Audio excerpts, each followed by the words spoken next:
So 2 things I wanted to leave with you knowing today. The knowledge that you're here for a purpose and you do make a difference. And number 2, to encourage you to spend time discovering what it is, what your gifts are, and walking them out. Or if you do know them, maybe to give you the little push over the edge that will turn you in that direction.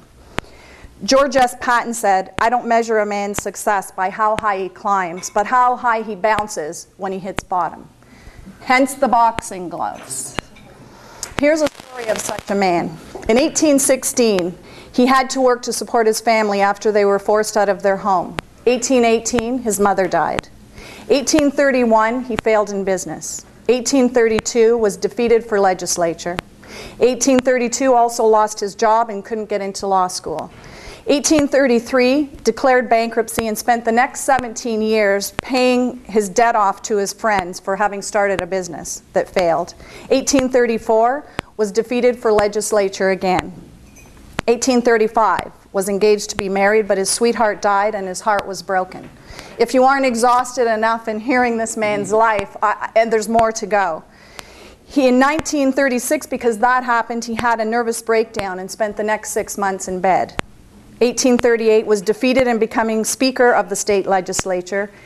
1840, was defeated in becoming elector. 1843, was defeated for Congress. 1846, was defeated for Congress. 1848, was defeated for Congress once again. 1849, was rejected for the job of land officer in his own home state.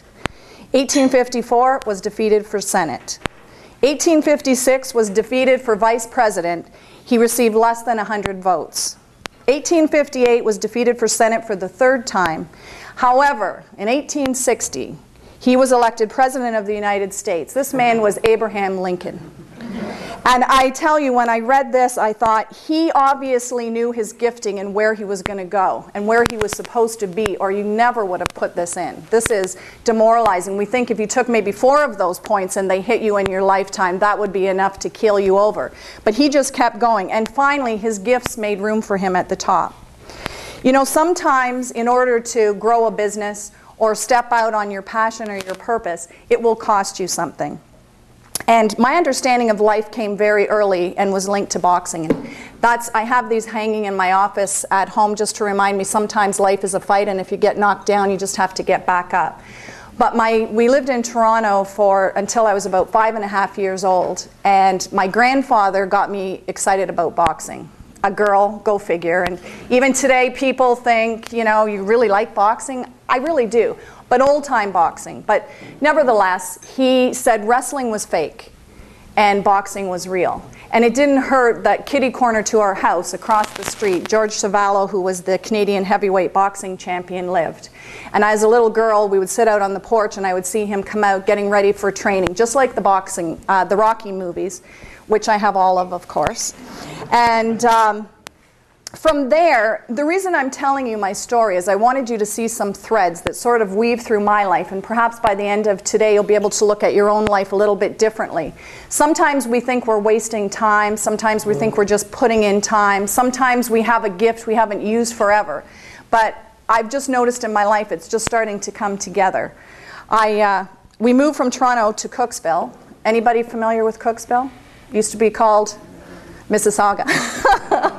So that was a long time ago, and we had 4.5 acres out here, and it was a great place for kids to grow up. But even then, I would ask my teachers at school to give me the year-end test papers. So I would collect them, and then I would go in the backyard, and at the picnic table, what I would do is invite the neighborhood over, and I would be the teacher. So I would teach, they would do their tests, I would mark them and put stars and whatever and on them. And this is why it's real important to look back and to see where it is you're going and what you're doing.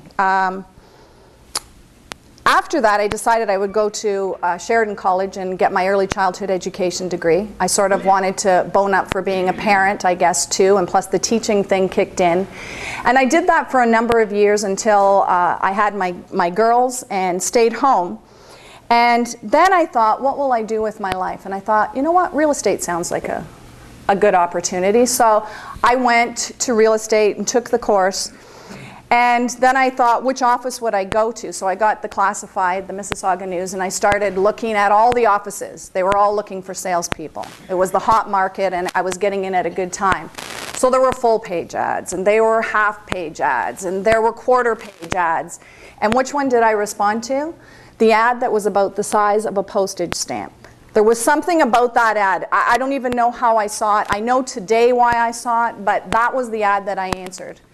I got into that office, and unbeknownst to me, I walked in. It was a short little while there, I realized this is a Christian office.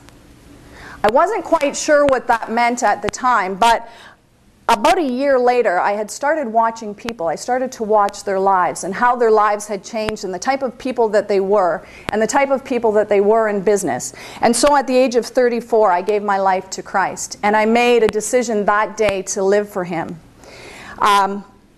We had taken over the old City Hall in Mississauga as a real estate office, and so the president, the vice president, the sales manager, and myself would go to the 4th floor. It would be empty, and we'd pray every Wednesday morning, very early, for the salespeople, for the office, you know, for anybody that we knew within the office that needed help. And I remember being so intimidated. I was a new Christian. These were powerful men. 2 of them had grown up in homes. They knew the Word. The sales manager, I think, had memorized the Bible in a few short years, and they had all the right buzzwords and everything. So I was so afraid they would say, okay, Diane, say something. Well, it took a few weeks, and they did. But now, 20 years later, I would love to challenge them up on that 4th floor because they probably wouldn't get a word in. I've learned how to pray, and I've learned to believe God. And for me, it's been more of a relationship and not a religion. I think we sometimes say it has to be this and that. But for me, it's a relationship, and it's easy. The thing that I felt sad about, I would hear people always say, you know, I have such a Christian heritage. My grandparents, you know, all on both sides, everybody was. I didn't have that. And I started to feel sort of guilty about that. Why didn't I have a heritage, and what would I do about it? Because it sounded so wonderful. But, you know, through the years, I've watched people. And some people take their heritage and they run with it and they make a difference. And other people just rest on their heritage. So I looked at 2 words, heritage versus legacy. I thought, I wasn't left a heritage in the sense of a Christian life, but I can leave a legacy. I can change it for my children and my grandchildren. I can make a difference. And I realized the one thing, question, I'm sure everybody has different ones, but for me it was, okay, God, what is it you want for me to do? Why am I here, and what do you want me to do? And so I have chased that now probably for almost 20 years, and I'm just sort of starting to step into what I believe I was called to do. It hasn't been easy. It has been a fight. And in that sales, in the real estate, I helped develop training courses, etc. And one of the other managers that was there, his name is David Sweet. You may know him if you live around here. He's an MP for Ancaster, I have to get this right, Dundas, Flamborough, and Westdale. But he was a tow truck driver.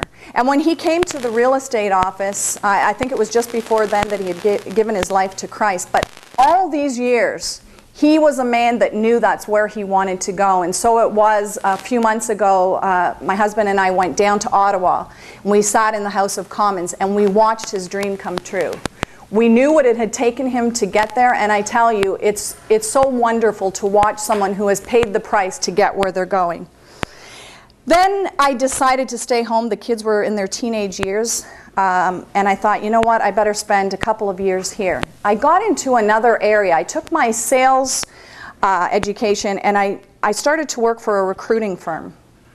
I got into sales, and the interesting thing about God's favor, I got 3 raises before I started. That's unheard of. It hadn't happened before, and it hasn't happened since. But never mind. It was good. It was like one of those books that I've been reading. It's called God Winks. And that was just like a little God wink to me to say, hey, you're on the right track. You're doing good. I entered the door. I got a notebook, a computer, and I was asked to be a part of a software development project, which was great. Then about a year down the road, the regional sales manager came up to me and he said, Diane, there's a position opening up, and I'd like you to be the subject matter expert for psychometric testing, which is really, or assessments, which is really like the personality profiles and job profiling and doing soft skill training on how to put a team together and how to communicate with all the different personalities. I was a little bit